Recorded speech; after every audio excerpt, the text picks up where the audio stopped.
Assalamualaikum warahmatullahi wabarakatuh.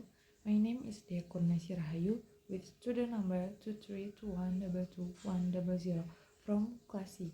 Here I will explain the theme of the production of sounds. Number 1. Sound and their production. Sound can be categorized into various groups depending on the criteria we use.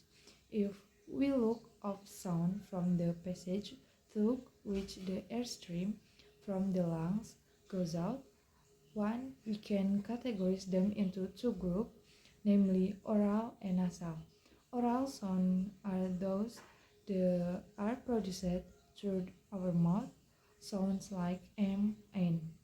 Are nasal is they are produced by having airstream going out through the nose. We can also group sounds by looking at the way they are produced, namely consonant and vowels.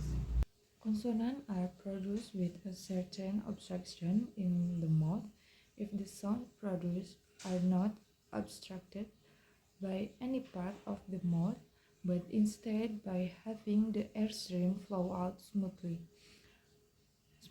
through the mouth. They are called vowels. Schematically, we can group sounds as follow sounds. Sound in divide into two part, namely air passage and obstruction. Air passage has two parts, oral and nasal. Obstruction also has two parts, namely consonant and vowels. Consonant made with the airstream from the lungs being totally blocked in the mouth are called stopped.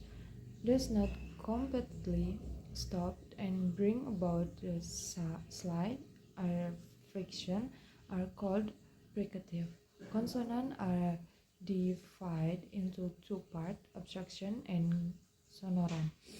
Consonant two parts stop and fricative, while sonorant has three parts named nasal, the laterals, and approximants. Number 2. The production of consonant. Consonant and vowels are produced in completely different ways. In the production of a consonant, the part of the mouth involved are the tongues and the lips, the teeth, the tooth ridge, the palate, and the volume, and the uvula. These are called the point of articulation. Technically speaking, when the two lips are put together, the articulation is called labial, B meaning two and labial lip. When producing the sound P, for instance, the upper and the lower lips are thickly in contact with each other and the airstream from the lungs is blocked by the lips as can be seen in figure 1 below. The point of articulation can be between the lower lip and the tips of the upper teeth. The airstream is released through the opening on the side of the tongue. The sounds produced this way called labiodental. Sounds can also produced by having a small part of the tip of the tongue between the teeth and then withdrawing it. The point of articulation for the sound is termed interdental. When the sound produced are T and D, the part of the mouth which are in contact are the tip of the tongue and the ridge just behind the upper teeth, now as the alveolar ridge. This is then the reason why these sounds are called alveolar sounds. See figure 4 below for the alveolar sounds. When the tongue blade, this part of the tongue behind the tip is in an area of the hard palate.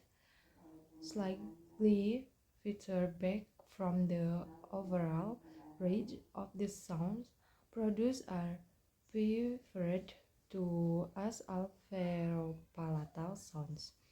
When the articulation is the back part of the tongue, which does touch the area called the velum at back part of the palate, the sounds produced are called velar sounds. Putting the point of articulation in a row from the front to the back part of the mouth, we have the following order: uh, bilabial, labiodental, interdental, alveolar, alveopalatal, veral, and glottal. Manners of articulation refer to the way the air is released when producing a sound. Another type of manner of articulation is called fricative.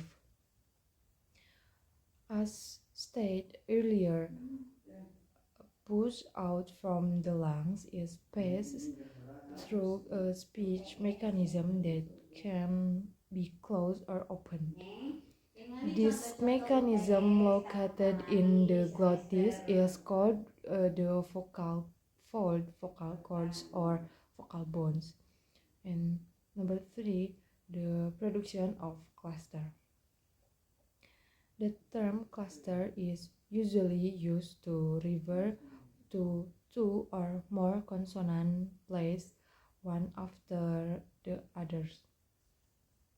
Some languages allow cluster at the beginning or at the end of a word. English, for instance, has uh, 39 consonant cluster occurring in initial position and 151 in final position. Number 4, the production of vowels. As stated earlier, vowels are produced differently from consonant. The parameter for the vowels are production are A, the height of the tongue, B, the position of the tongue, C, the rounding of the lips, and D, in some cases it may be necessary to consider a fourth parameter, namely tense. From the height point of view, the tongue can be placed high, mid, or low. These different heights bring about a difference in the degree or resonance. When the tongue is high, the resonance base in the mouth is minimal. The air escapes through a narrow space. On the other hand, if the tongue is low, the area for the resonance is at maximum. And when the tongue is placed somewhere between high and low, that is the mid the airspace in halfway. The production of two vowels which meet the following requirements. 1. Vowel must belong to the same syllable, and 2. Stronger stress fall on the first vowels. Thus we have diphthongs such as AU as in cow, and I as in right, and I as in boy. In Indonesian, AU as in engkau is also a diphthong, but AU is engkau is not because the two vowels A and U belong to different syllables. And that's all from me. Thank you for your attention. Wassalamualaikum warahmatullahi wabarakatuh.